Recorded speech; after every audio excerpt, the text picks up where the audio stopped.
อนันตานาคาทิบดีบารมีไพศาลผู้สูงส่งองค์ยศมันโสพันผ่องใส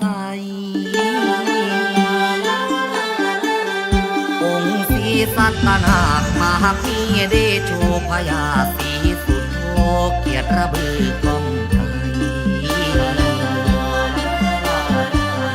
องค์เพชรพัฒนาราชสิริชุมโสพินองค์พญามุจจรินทวินทำนำผัดไทย